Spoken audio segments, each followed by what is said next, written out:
Good morning. Welcome to the refresher training for assessors 2017 for the CII Award for Food Safety.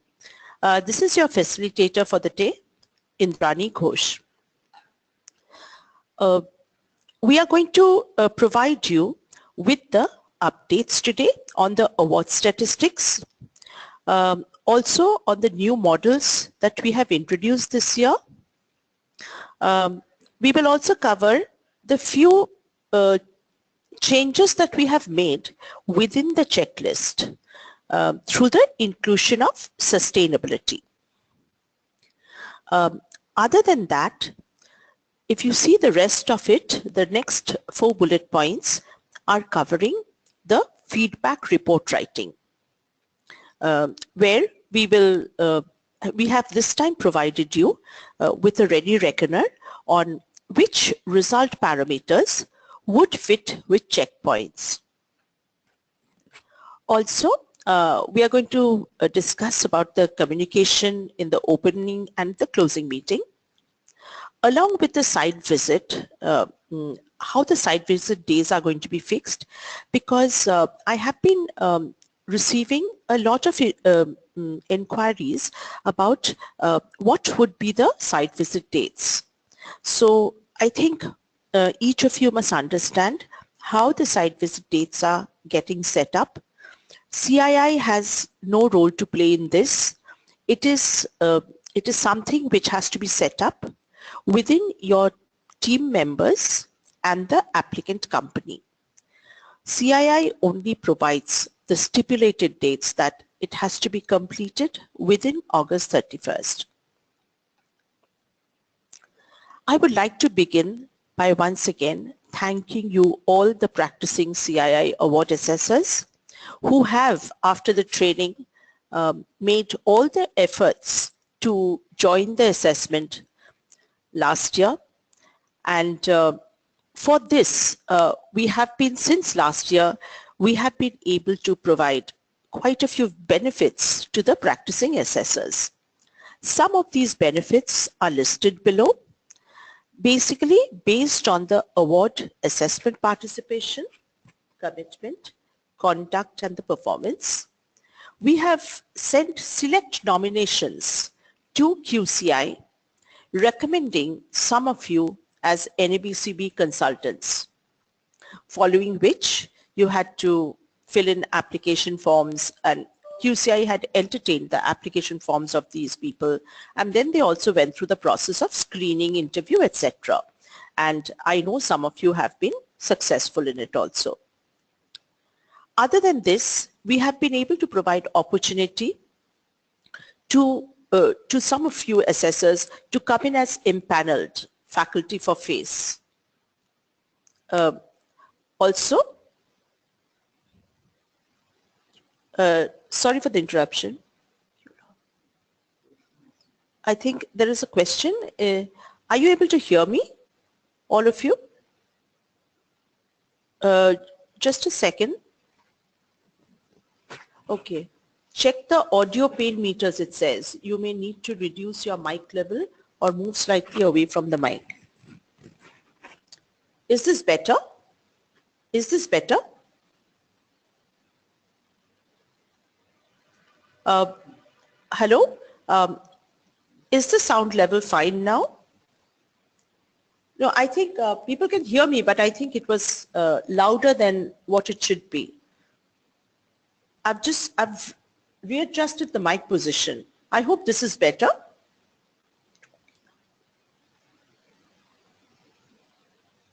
Okay. Right. I'm restarting. Sorry for the interruption. So we have been also been able to provide you opportunities by sending select nominations to FSSAI as technical panel experts and national resource persons of FOSTAC. FOSTAC is the Food Safety Training and Certification Scheme, which has been introduced by FSSAI very recently. And for this, A number of technical panels have been formed to prepare guidance documents, training packages, and others. We have also been able to nominate some of you for the Train the Trainer programs. Basically, our practicing assessors have been invited to this funded program on training of trainers, which will, if qualified in this training, the person becomes an FSSAI nationally recognized trainer for food business operators who can train food safety supervisors, as well as, their own supply chain members to help them obtain the FOSTAC certified training program. Then we have also been able to provide rewarding growth opportunities for independent consultants, and this year we have been also including certification body award assessors under this rewarding growth opportunities program. The future directions of assessors. There is a criteria which is under development. It implies that people who have qualified, who have attended our training program and have qualified before would also need to be a practicing assessor. That means they would have to join our assessment to become, to maintain their continuous professional development logs, and we are in the process of developing this. So in case we are able to provide you with that opportunity, please do avail of this assessment, because it is going to help you to maintain your CPT logs. CPT logs are something which is a global criterion, followed by all certification bodies. The glimpses of the award between 2010 and 2016, once again, we have been able to show a steep growth that is more than 11 folds increase in the number of trained assessors, more than 10 folds increase in the number of applicants. That is the percentage growth. The number of awards and basically not the number of awards, the levels of the awards remain the same as last year, where the Outstanding Performance Award Trophy is only one per sector, per category, per size, whereas the other certificates are more than one. And these are all mentioned in this particular graphical representation. Let me just mention to you that this is one of the frequently asked questions in an applicant company, so you must be prepared to respond with this information. As always, our award jury as well as our awards committee comprises the entire stakeholders of the food industry to lend this the credibility that it requires. The CII Food Safety Award Excellence has remained the same this year also. Only in change management initiatives, we have included a point on sustainability. We are proud to say that we have been able to introduce 3 more criterion this year, which is the 3 peach-colored boxes: the primary production dairy, criteria number 8, primary production organic, criteria number 9, and manufacturing organic, criteria number 10. This table 1 is something that an assessor must always avail of. It provides the criteria number, which one it would belong to, and also the basis of criteria. Up to 6A you are aware, which is on food packaging. Now primary production dairy, organic primary production, and manufacturing is explained. If you see the basis of the criteria, the primary production dairy is based on the global gap dairy plus social compliance. For organic primary production, it is based on the global gap plus social compliance plus self-declaration on organic primary production. I will just elaborate this part a bit, self-declaration on organic primary production. Now, anyone who is doing an assessment, award assessment, say, of the organic sector or organic primary production, will not really, go and check the organic aspects in details. Only key aspects of organic production will need to be verified, and it has been incorporated as part of the checklist. The rest of it will be a self-declaration by the unit saying that, and that can be done through an accredited certificate for organic primary production. The idea behind this was that you are food safety assessors. There you are not going to, check the organic aspects.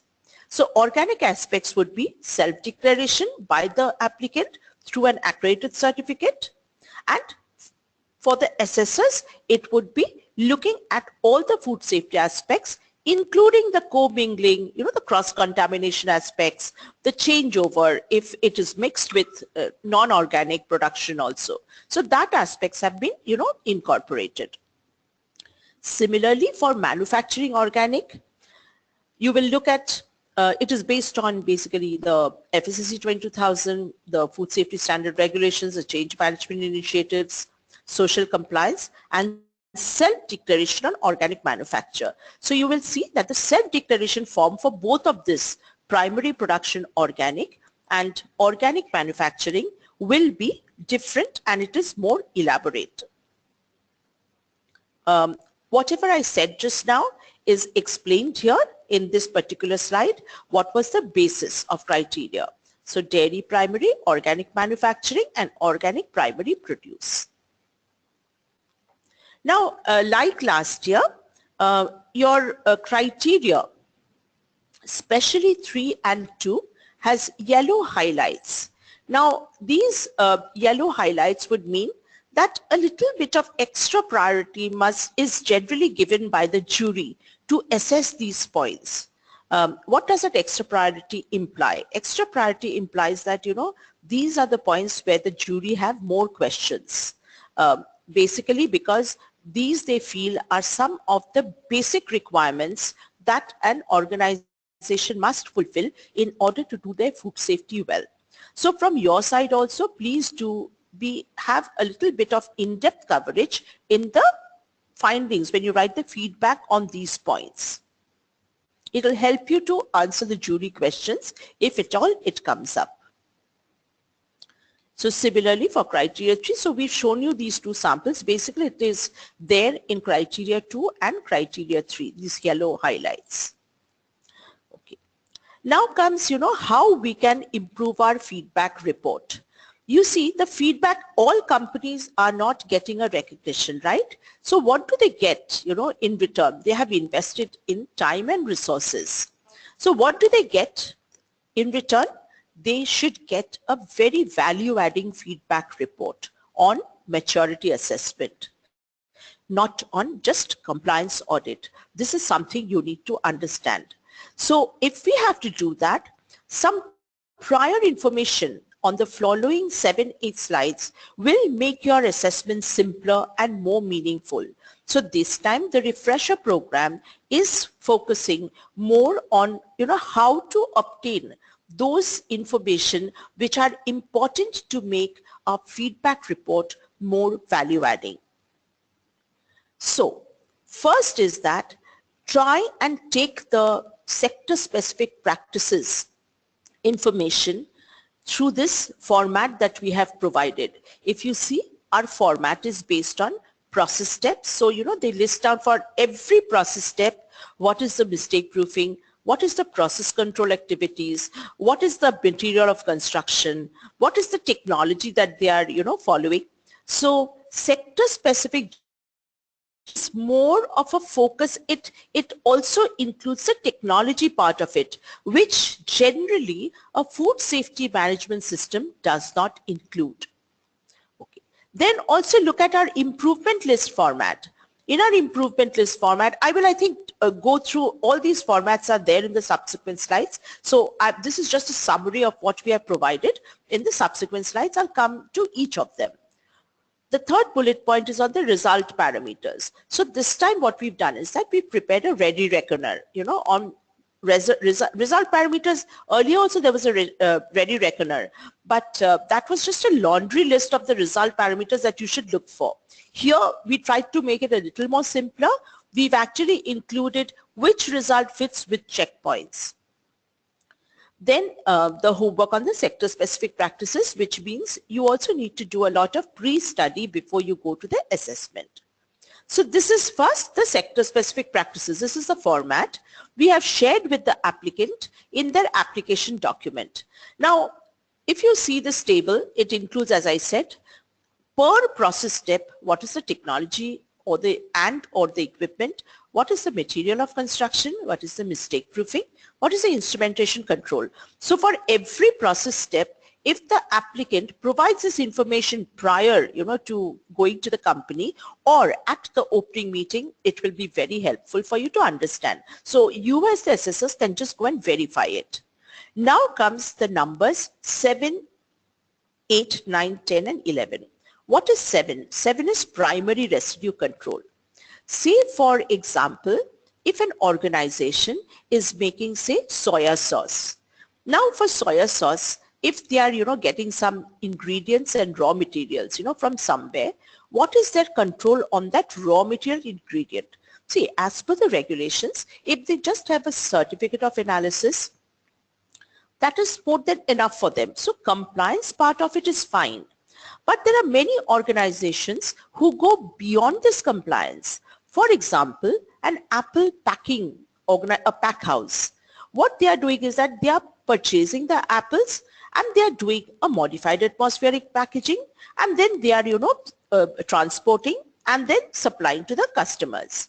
Now for this Apple company, if they just get a certificate of analysis from whomever they are purchasing, it is good enough, or they do a testing, it's good enough. But one which is going beyond compliance would actually work with the farmers. They will depute resources like, an agriculture university, an expert on apple diseases, apple farming, apple yield productivity. So this is the kind of partnerships and initiatives that you can look for in primary residue control. Primary residue control means primary maximum residue limits, because if your apple has a maximum residue limit at the purchasing stage, it will be very difficult to remove that from the final product. So this is known as the primary residue control. So the more the partnerships with the supplier, the better it is, the better they score. So on sector specific practices, you can give this, you can write a little bit about these points, and accordingly you will understand at which level of maturity they are. Okay, for maintenance of air quality, environment pathogen monitoring, especially for juices, the high-risk products, what are they doing on the environment pathogen monitoring, on the maintenance of the air quality, HEPA filters, class 1 filters, etc. Then we come to the water treatment technology, ETP and others. So these are some of the points that you could cover under sector-specific practices.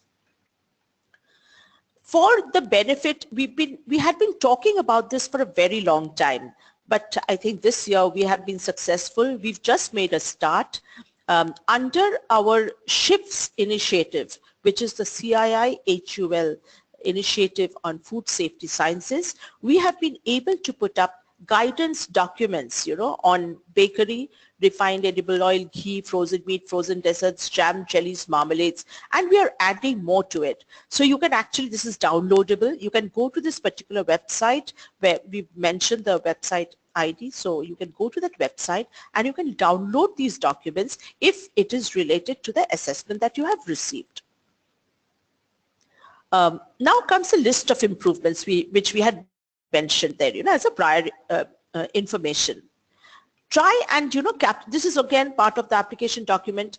Be with the, let the senior assessor speak to the senior assessor so that he follows up with the application document, applicant company, to fill in this format also. What is this format? It says, what are the improvement projects that the unit has taken up based on, food safety and other change management initiatives like TPM projects, the say environment related projects, sustainability related projects, etc. So they can list it down, have project dates, team members involved, and the benefits obtained.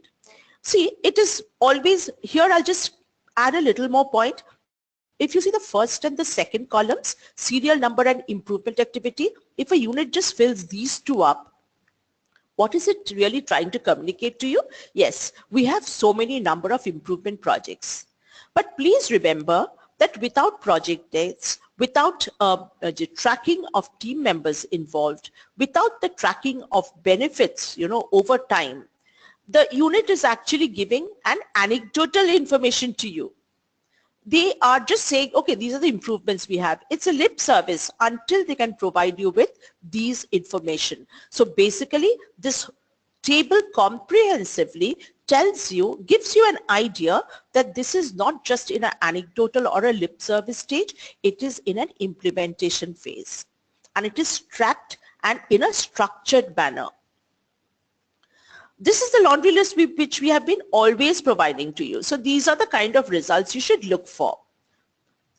The regulatory excellence, this is not new. It is unchanged. We had been providing this. So for this, you will just need to ask them to fill this in, and you should not take more than 15 minutes to verify this. It's basically, for them, it's a self-declaration also. The environmental impact, this also, if a unit is, if they are monitoring this environmental impact, well and good, it shows that they are conscious on sustainability, they are conscious about the environment. If not, it gives you an idea about, okay, on their maturity level.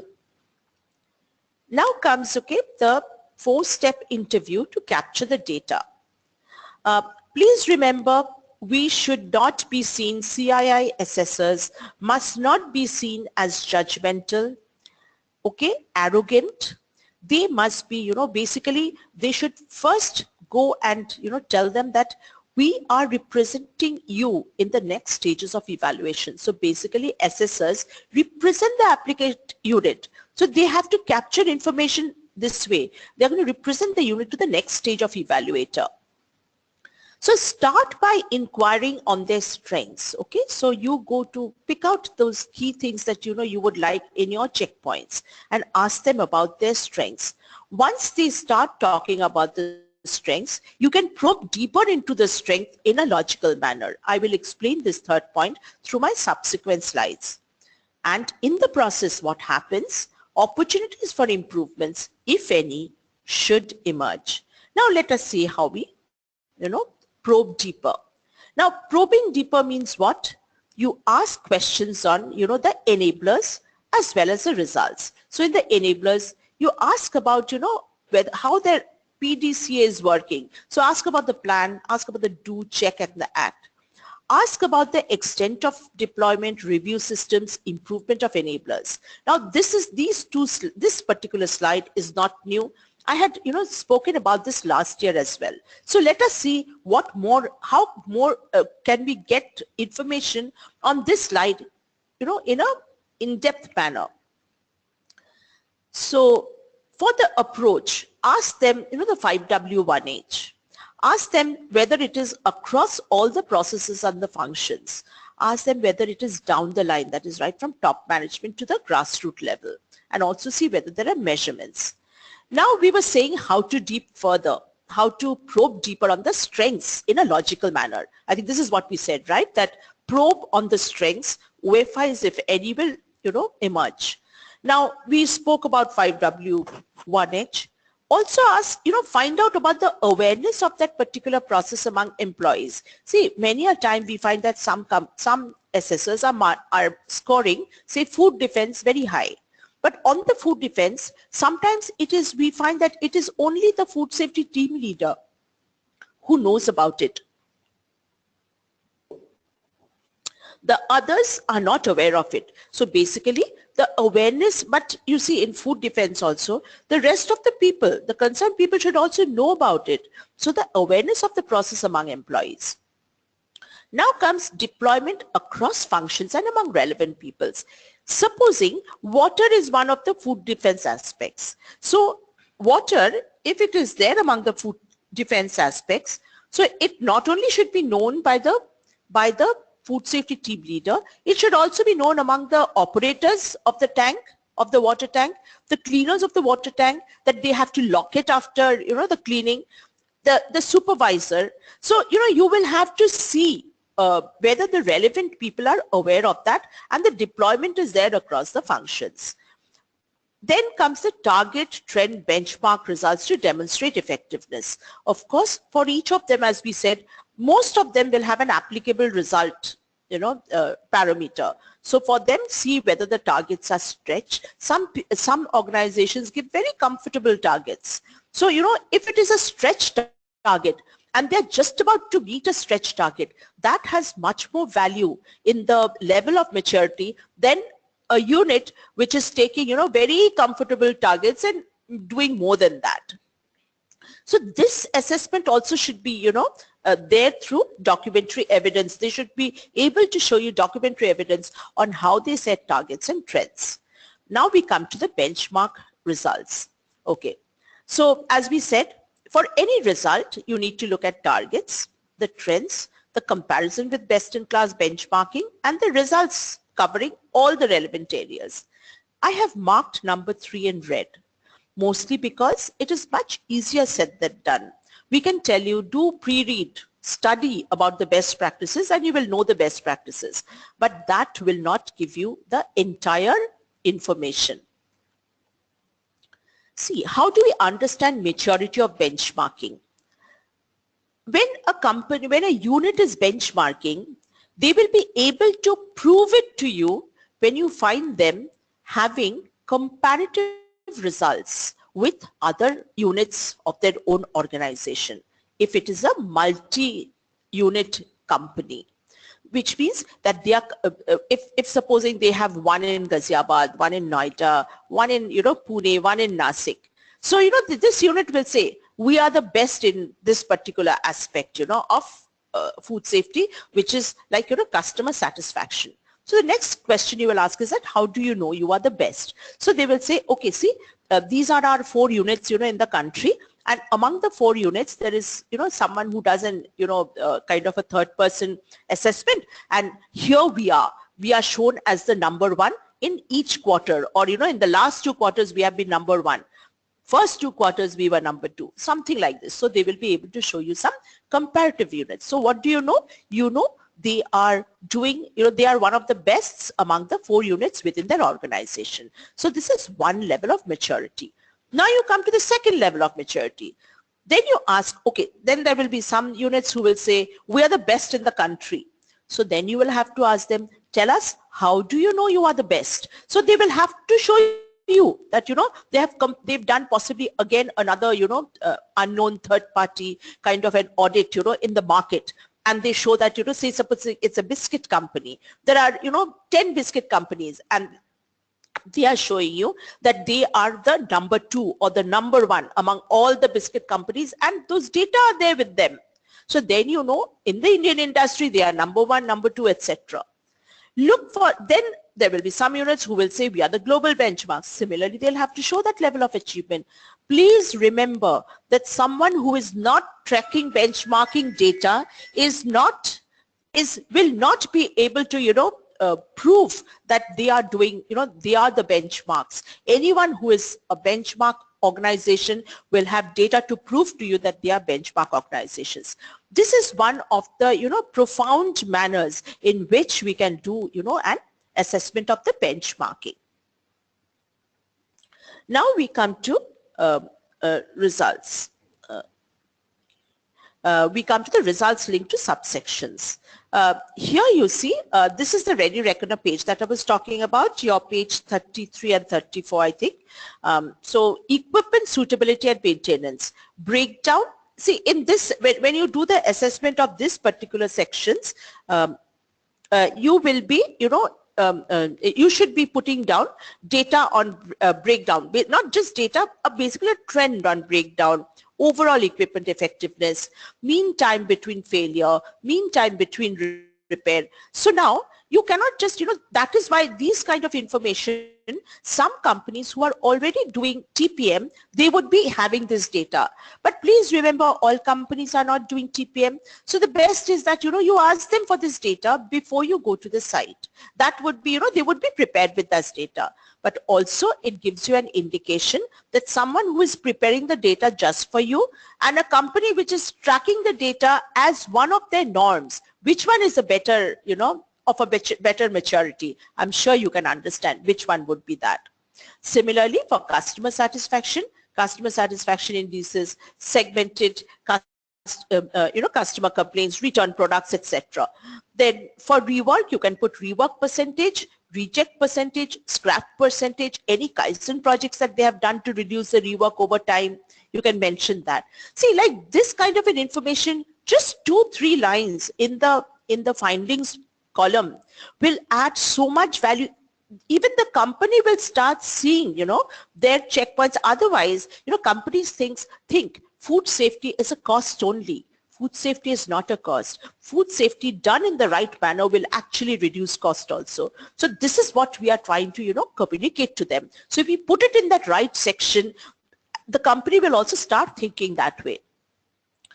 Improvement FSMS, you can give the improvement project examples, upgradation of FSMS. For example, supposing a company was just a HACCP certified. They had these HACCP certifications before. So then they changed into ISO 22000. From ISO 22000 to FSSC 22000. Then they added in, other standards. So this is how, you have to see their upgradation, customer results, etc. Process control, work in process test result, extent of compliance, finished good test results, extent, etc. Then purchasing, supplier reject, rework trends, no stock out situation. For warehousing and storage, you could include shelf life, expiry product, inventory turnover ratio. For corrective actions, put in the improvements from projects, employee participation, recurring non-compliance. I have some more points on, corrective actions in the next slide. I'll just come to that. Then comes the utilities, the results of air pathogen monitoring, say water reports, the light intensity. For reward and recognition, what are the names of the innovative reward recognition schemes for all levels of employees? Areas covered, number of recognitions awarded for all, levels of employees over the last 3 years. So this is the way, for corrective actions, you must see these 5 points, which shows that, root cause analysis is done and they are tracking the results over the time, and they've included mistake proofing. They've changed their SOPs and they've trained their people. These must be assessed.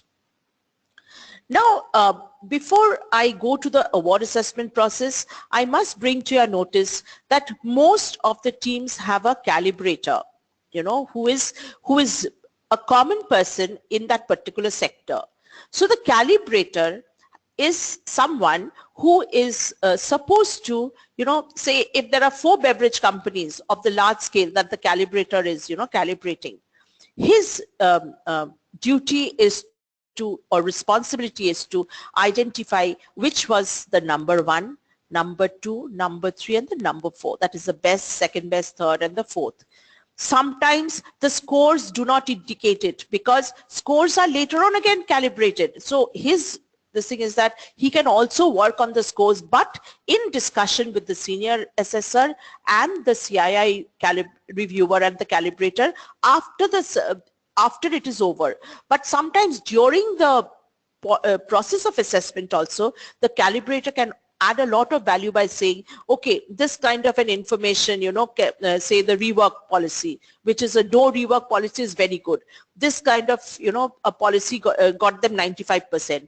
85 will not be okay. So you can give them 95 only. So on certain pointers, he can guide the team on, doing a calibrated, but he doesn't have to do the entire scoring calibration there itself. Sometimes it's not possible. So but definitely he can note down which one he thinks was the best of the lot, second best, third best, and the fourth best. He needs to make his own, ratings, like supposing it is 1, 2, 3, 4. So when he does 1, it's okay. When he does 2, he says 2 is better than 1, or worse than 1. So he puts a rating, he makes a note of it. When he does 3, he says, okay, 3 is actually, worse than 1. So 3 actually becomes a 3. When he comes to 4, he says, oh my God, this is the best. So, he puts 4 as number 1. So every time he goes there, his rating will change, of the unit. So this is his role, the calibrator's role. And the calibrator's role is something the calibrator informs CII only. He does not have to, he must not share this information on the calibration, that is the rating that he gives, with the rest of the team members, because please remember, it is all confidential. Okay, now the award assessment process, this part has not changed, where, applications are invited. So now all of you are in, which one? You are in the number 6. Assessor team is being composed. You are in the process of completing number 5, that is refresher training, and now you are into the assessor team composed. There are, several email communications that we are sending. I will detail it out to you. They are very, very, they are absolutely segmented email communications. There's the first email communication, that is first communication. There's a second communication which we identify in red on the text of the mail, and also on the subject. And there's a third email communication. So I will explain what these email communications mean and how you have to, identify, or rather set up and fix up your dates of assessment. So these are by and large the dates. I mean, we have received almost all the applications, but what is happening is that by special request, some applications are still coming in. They've requested for some time because of some very valid reason. So a few others will also have to be included in the assessment. So the invitations are still going out. Okay. Now, I think this remains the same, that within 7 days of completion of the site visit, the senior assessor has to submit the report. And site visits must be completed within August 31st. Award committee jury meetings will finish by early November. First, the awards committee happens, they shortlist, then it goes to the jury. So they are actually sequential processes. And then the award announcement in December. So last year we had Mrs. Awile Poirne, she had flown down from Geneva. She is the Global Codex chairperson to give away the awards. She actually took a 2 hours briefing from me on the award, and only then she thought it was, very convincing, and she was very happy to give away the awards. Now we come to the email communications that you are receiving. Most of you are in the first communication stage. We have, see, what we do is that we first form the teams and we send a first communication to all assessors, requesting them to have a look at their contact IDs. Many of you's contacts have changed basically because your personal IDs are there, it's reaching you all. So please check your personal email IDs also. So you have to check that, you have to give that information. Secondly, you have to tell us whether, there's a conflict of interest with the applicant that we've given you. So, very nicely, a lot of you are, looking at these mails and are coming back to us saying that, yes, we applied in that organization, so I don't think I should be there. Then I was a past employee in the last 1 year, so I should not be there, Basically, if you're a past employee for the last, say more than 3 years, it's not a problem at all. Okay. If you are a supplier to that organization, you must point that out, because generally a customer organization will not entertain a supplier organization assessor. But if you are a customer organization going to a supplier, it is not a problem. Okay, so after now, I've received information from most of you, but let me tell you, as of now, I am yet to hear from some of you as to whether you have accepted it or you have, regretted it. Please let us know so that we can give opportunities to other assessors. There are many other assessors in the pipeline, so we would like you to, by today, 12 o'clock, of course it's past 12 almost, it's going to be, so by 1 o'clock, if you please let us know, yes, we are accepting, no, we will not be able to do it this year. It will be very convenient and helpful. Okay. After this, we will send out the second communication in a day or two. So the second communication means we will form the teams, the ones who have, confirmed, and it will be going to y'all. The moment and with the second communication, we also send the first communication to the applicant, informing about the senior assessor only. Please remember that, after this, the applicant gets to know about the senior assessor initially. The senior assessor knows his team members. So the senior assessor communicates with the applicant as well as his own team members to decide on a set of dates. So, sometimes the dates are not, after a lot of interventions, the dates are still not suitable to a particular person. So in that case, we will have to change that applicant to that particular assessor. So please remember that, you have to quickly set up your dates after you receive the second communication, because the second communication is going to give you the more or less confirmed teams. Why am I saying more or less? Because even after this, one or two people may change, because the site visit dates finally are not agreed, or is not convenient to that particular person. Okay.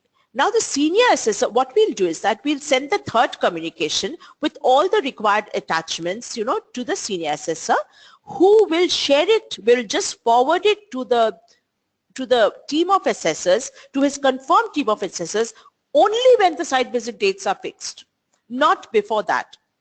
So this is how it will go. So please, now I hope you understand that when you ask me, when are the dates, let me know, I want to, I can confirm only after that. I have no answer to that. It is you people who will, within your team. So first tell us, in principle, whether you agree to be an assessor. And then we will see, with that, we will send the confirmed team and then the process starts. Before that, the process does not start. In between first communication, there can be several interim communications. So that you will see, those are interim communications, but the first, second and third communication will always have that, identified, red index. Okay. This is what I've just explained. You go through it. This is how we will go through the whole process. Now, when you're reporting the findings, for each checkpoint and executive summary, please remember that bullet points are allowed. So, or you may write textual also. So there are two samples I've shared in this, which is a textual format, but you can also make it in bullet formats. But the bullet points should be very self-explanatory. You should be able to say whether it's a OFI or a strength, from the way you write your bullet point. You must add some result trends in your findings wherever applicable to justify your scores. Now, these are the two. I will not take you through this, but these are the two, somewhat, this is the way if you're writing it in a textual format, this is the way we would like you to, write down the findings. And if you see it is full of results, it's also got full of results. What is the first column? Serial number. Second column is a checkpoint. The third column is giving you the compliance or the non-compliance, partly compliance, etc. So don't write anything more on compliance. On the last column, that is where you should give that additional information. Please don't just copy an enabler, a procedure from the manual. That is not what we want. We want additional information. That is why on top we have added strengths and OFIs on enablers and results. Earlier it was called findings. Till last year we called that section findings. Now we are saying please put strengths and OFIs on enablers and results. Okay, so these are the two samples we have provided to you. Now comes the code of conduct. I think I've explained this to you. Formal, appropriate dress code, respect, no gifts from the applicants' companies, no request for any favors outside the logistics, and one conduct which is absolutely mandatory is this last point. You must use your evenings for processing the feedback reporting, the scoring, basically the feedback reporting, So evenings, if you don't write your sections of the reports, the consensus meeting will be a big flop. We don't want scores. Please let me tell you, scores are, second priority. It is what you write in the feedback report which is going to be read by the next level of evaluators. So another point, yes, you must share your, site visit plans. You must request for glides. So these are some of the standard, information. What I've put down at the bottom is that we have to, as per the jury's, advice, if there is a, like say a back-to-back an applicant has applied back to back, in 2 years or 3 years, we generally share the previous year's findings, with the senior assessor only. Now, there should not be, first of all, you should not, start writing a report on last year's model, because the last year's model has changed this year. There's a change in the scoring pattern, everything. Do not use last year's format. Assessment formats are different every year, and it takes our DTP person 1 minute to understand that this has been done on last year's format. And it is pointed out to us. This does not go down very well. Also, please do not copy paste last year's findings. Okay, the applicant company, they compare each and every checkpoint finding with last year's, and it is something we should never do. Please, we have been able to find out that yes, there has been, one instance where this was done, and a very strong objection was raised, and a very strong step has been taken, for that senior assessor. Okay, the key attributes of a senior assessor, as I said, do not ridicule the SSA unit. Please remember, you have, signed on a confidential oath. You must not even talk about which unit you are assessing once you go out of that site. Do not share it with your, colleagues that this is the unit I have got this year. Basically, that way you're sharing the information that, this company has applied. Okay, do not be arrogant, do not be judgmental, be very polite and courteous, be sensitive to the queries, needs and challenges. And please remember, the applicant units generally are in touch with us, with the CII Secretariat, to share any problems, any queries that they have. Sometimes when they don't get answers from the senior assessor or the assessor team, they get back, to us to, get their queries answered. So the site visit now. Here what we are saying is that please do not focus so much on documentation. Okay, it is the key focus is on verification. It should be basically verification of the PRP implementation, verification of sector-specific good practices, verification about whether people are aware. So you see, PRP and sector-specific GMP is constituting the highest part of the, score on 1,000. So please focus on that a lot. It is a company which gets an award is a company which has very high levels of PRP implementation and sector-specific GMP. So your role as a senior assessor, you are there to facilitate and guide. You are there to facilitate every evening also, on how to write the report. So you have to facilitate your whole team on writing the report. You have to facilitate the whole team in doing an assessment with a meaningful purpose. Everybody has to carry a laptop. So the senior assessor leads the opening and the closing meeting, and the opening meeting is done on day one, on the first day of the assessment. Closing meeting is done the day before the consensus meeting. It is not done after the consensus meeting. Of course, there can be one or two,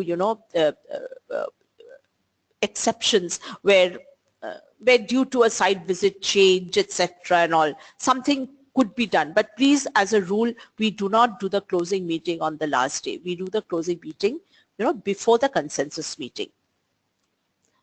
The role of the assessor: must carry a laptop, must work in the evenings, must take guidance from the senior assessor as to how to do it, and he must do his work, with a lot of due diligence.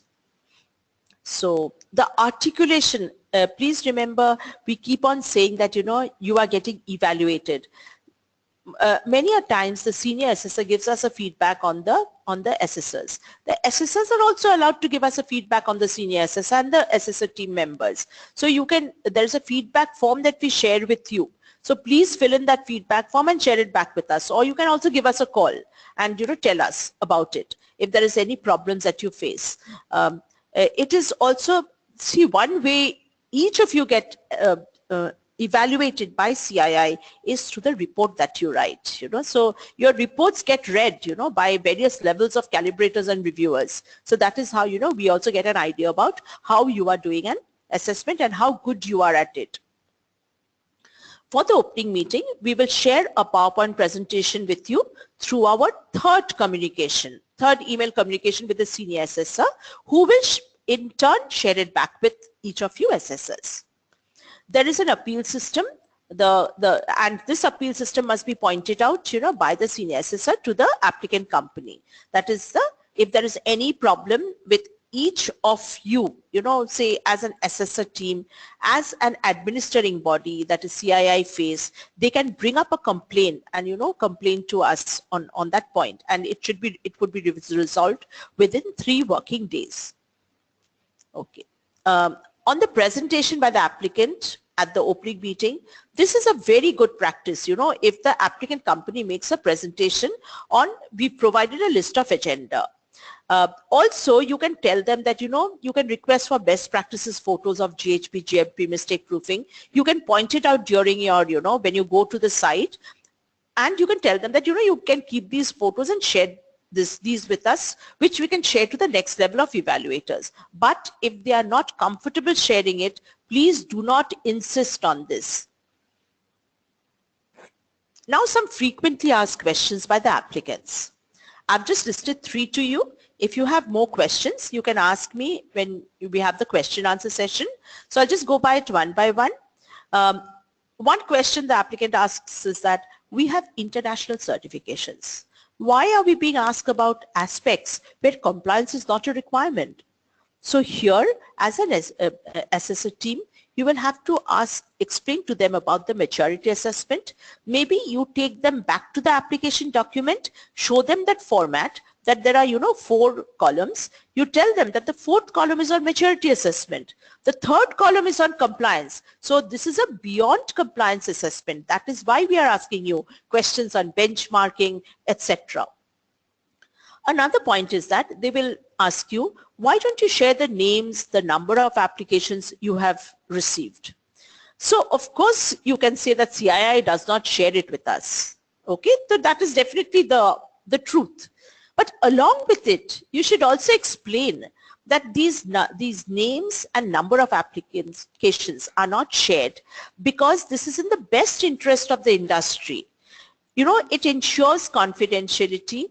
How that supposing all units which apply do not get a recognition, but if everybody knew that these units had applied and then they also got to know that they did not get any recognition, what would be the interpretation by consumers, by the industry people? Oh, this unit is not serving safe food, or safe end products, so we don't, and that is actually a very wrong interpretation. You can still be making very safe products, but in the competition you have not, you've not got a recognition. You were not among the first 2 or the first 3 or something.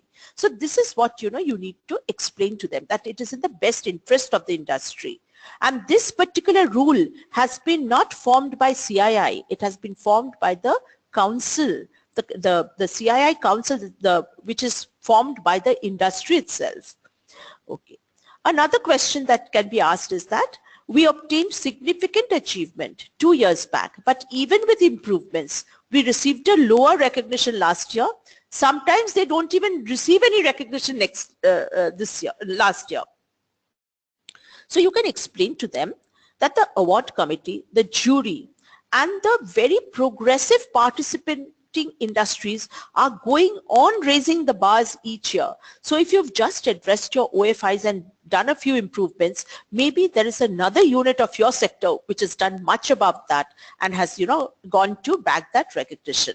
So these are the kind of responses we expect from you. We first expect you to understand this and provide these kind of responses to the applicants. Okay, the closing meeting, about 45 minutes or so, chaired by the senior assessor. Tell them all strengths, tell them all OFIs. There should be no PowerPoint presentations or written reports from the assessor team at this stage. And of course, you would not have scored because the consensus meeting is also not done by then. No even, preempted scores should be mentioned. Yes, we have had instances where the senior assessor said, possibly you look like a 80 range, 80 maturity band range. Please do not respond like that. Never do it. Never mention any scores or score bands which they might, be obtaining. Okay. Then comes the last day of the consensus meeting. First of all, that evening work is important on the prior 2 days. On the consensus meeting day, in discussion with each other, each of these findings are actually refined, with results, with OFIs, with strengths, etc. Please remember, you cannot score anybody 0, you cannot score anybody 100. This is a journey. So, the maximum is 95% that a company can get. So 90 and 95 are the world-class batch. Below 90, if there is a score, you must, as an SSR team, provide the OFI for that to justify why they did not get world-class. So does this total score reflect the maturity level of the implementation of the food safety practices? So you will have to look at, these are the questions you ask, after you do the scoring. Then executive summary, complete the draft together during the consensus meeting. A good SSR team and an efficient senior SSR will be able to, guide you to complete the draft executive summary also on the last day. Okay. So please remember, the executive summary is about max 4 pages. It is read by the jury and the top management of the applicant unit. So these are the broad contents of the executive summary. Here you will see there are 2 blues, 3 and 4. These 2 are provided by us. We provide this. And you don't have to write anything about it. 3 and 4 is the text is provided by CII. Number 7. Please don't miss out writing the team recommendation. The last point is, whether you think the applicant should get an outstanding performance, significant achievement, etc. So please just, tick off the right field in discussion with each other. So submission has to be within 7 days. This is what we've mentioned here. And any unresolved opinions or scores, the last point, a difference of more than 10, you should provide a justification. Sometimes, there could be a point where the SSS don't agree, Up to a point of 10, it is fine. You can take an average and then, do it to the least, least count. I think on this also I should mention that no one gets 72 or 73. It should always be multiples of 5. All right. So the consensus score should be a multiple of 5. So 70, 75, 80, 85, like this. No 70, even if the average comes to 72, you will have to again take a call within your team to make it either 70 or 75. So we've just provided you a site visit, just a template. It's a sample. And in this sample, the point that I want to bring to your notice is the walk around the plant. Look at the 4th point, walk around the plant. 9:45 to 11. It shows about 1 hour, 15 minutes, maximum 1.5 hours. No matter how big the unit is, please do not go beyond 1.5 hours, because the walk around the plant is only to understand the process layout. It is only to understand what is where. It is only to understand, okay, the ETP, even though I don't have to go there, someone else is doing the PRP and the sector-specific GMP. I know, okay, the ETP is functioning this way quite well. The scrapyard is not so dirty. Okay, or the scrapyard needs a little more segmentation. So it is only to see that. So if you start asking questions here in the walk around the plant and you delay this process, then you actually eat into your actual assessment time where you have an allocation of work. So please, and if it's a huge unit, please ask for a car to drive down, take a special permission from beforehand. The senior assessor should take a special permission beforehand to complete the walk around the plant, to understand just the process layout in 1.5 hours maximum. Lesser the better. So I think this tells us, how you can allocate the work also, so that everybody gets a chance to go to the floor. I'll not go into all this. This also, you have to look at you confirm the site visit plan, just before you start the assessment. Within your own, have a small little briefing meeting. You should not have the applicant company participating in this. I think the disclaimer we spoke. Now, feedback and registration of assessors.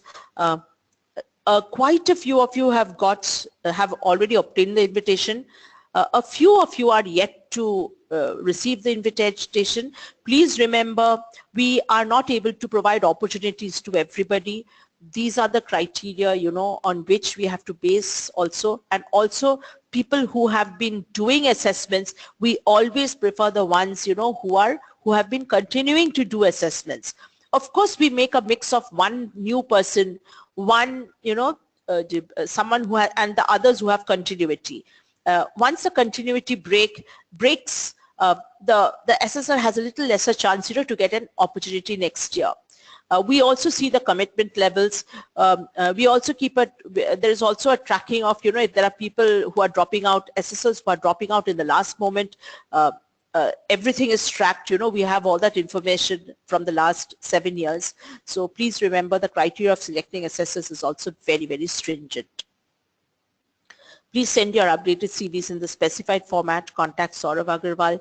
And for some of you who have already, I can see some names. So for some of you who have already received the assessment, if you haven't informed us whether you are accepting or not accepting, please do so soon after you go back to your workstations. It's very important, because we are going to form all this up today, and we are going to give the next level of assessors the chance, to do the assessments. And please remember, there are many who are waiting to, do the assessments also. We spoke about this year. We have been always, paying an honorarium to the consultants who have completed at least 2 voluntary assessments, and then they have been getting the honorarium as per our stipulated rates. From this year onwards, we've included the certification body assessors also in this honorarium. So if a certification body auditor has already done assessments earlier, they will start getting the honorarium for this year itself, from the very first one. But if they've not done award assessments earlier, they'll have to complete their voluntary 2, and then they will be eligible for the honorarium. So with this, we've just completed the one-way dialogue. We would now like to have your questions, so please, I will just show you in your question box. Please write the questions, and I will take it up one by one, and I will respond it.